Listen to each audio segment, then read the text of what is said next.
Hello Eorzeans, welcome back to Remnants of a Realm.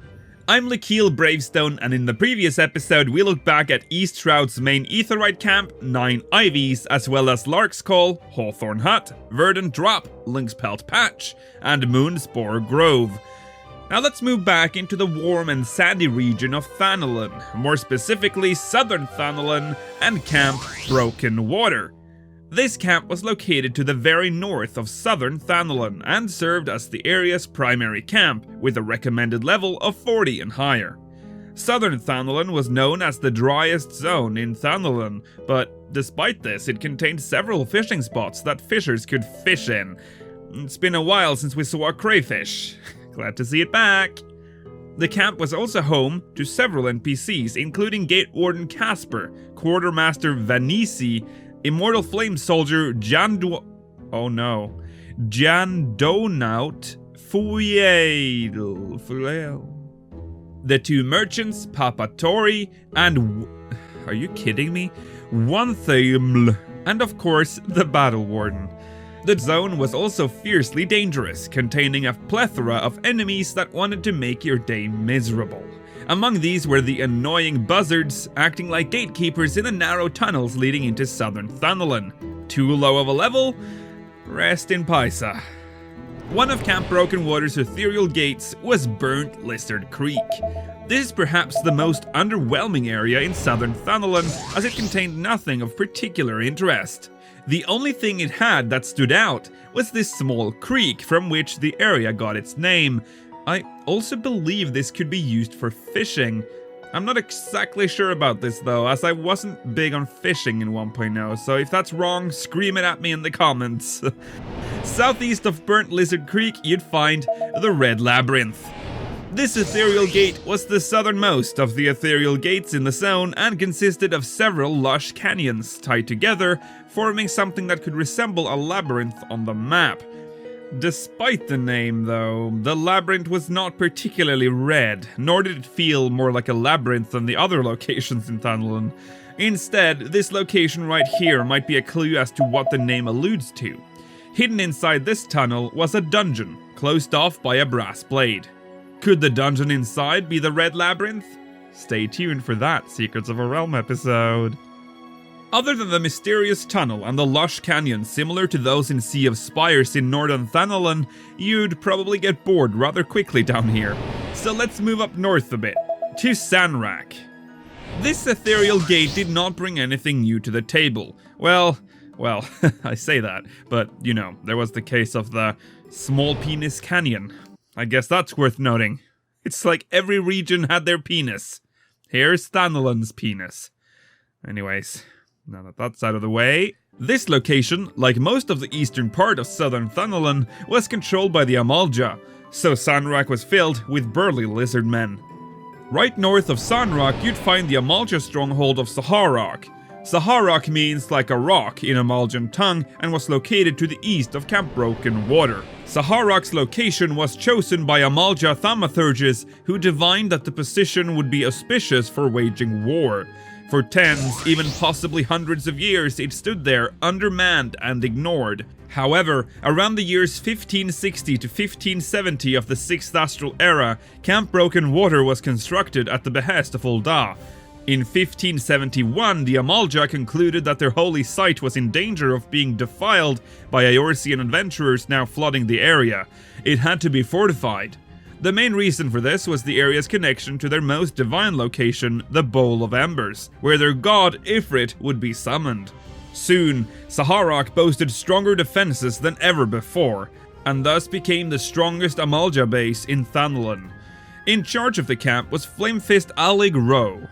This caused major concern for Ul'Dahs, who now started to fear that the Amalj'aa were planning a full-scale assault on the Sultanate. In 1.0, Zahar'ak was a dungeon. The dungeon was of the free type, meaning you could enter with whatever composition you wanted, at whatever level you wished. It all happened in the open world, on the open world map, much like Natalan. The dungeon was meant to be entered by a full party of 8 at level 50. The dungeon was introduced in patch 1.19 in one of the last attempts to add life to the game's less detailed areas. The quest that first introduced you to the stronghold was called When Alchemists Cry and would have you explore the dungeon. The dungeon was split into segments by 6 gates.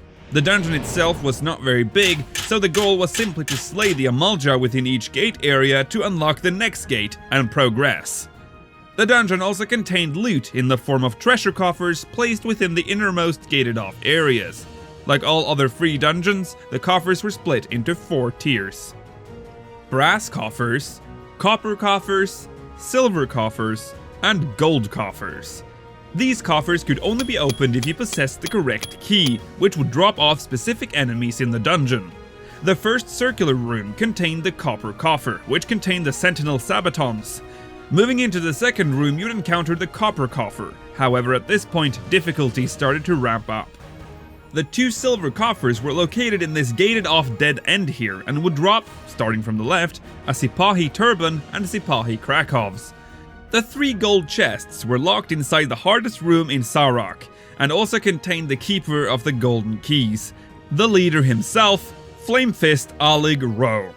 If you somehow made it through the dungeon all alone so far, this would be your end. This dude was rough and absolutely required a full party or more to down.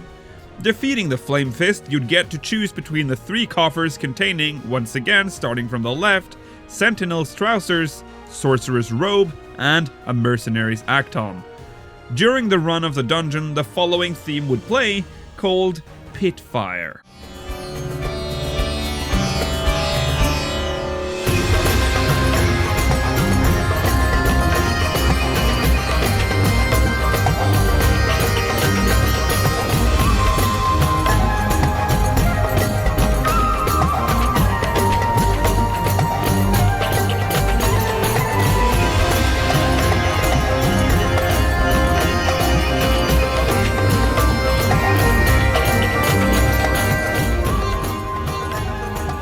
And once engaged with an enemy, the theme Battle Drums would play.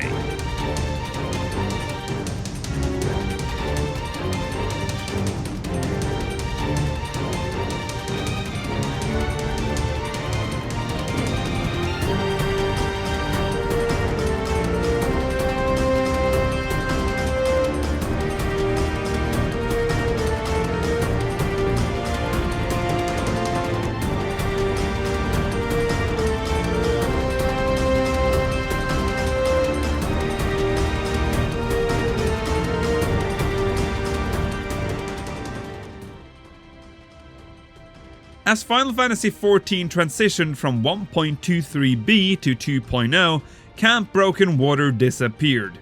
The area retained its name, but Little Alamigo, which seemed to have slid down from Eastern Thanalan, took its place as an Aetheryte camp. As the calamity upset the land, the ruins of the sunken Temple of Karn rose up from the ground, possibly being the reason why Camp Broken Water disappeared. But because Thanalan got so messed up in the transition to 2.0, it's impossible to tell. The old camp is not acknowledged by any NPCs in the region. Burnt Lizard Creek now exists only as the creek itself, now looking way more impressive than it did in 1.0. It's now so big, in fact, they had to construct a bridge to cross it. The Red Labyrinth got perhaps the most bizarre change of them all. It's there in name, clearly marked on the map, but only a short section of it, and in the wrong location. The Red Labyrinth now connects to Null's Reflection, where it abruptly stops. ZANRAK got moved to the center of southern Thanalan and now connects to ZAR'ak to the east, instead of north.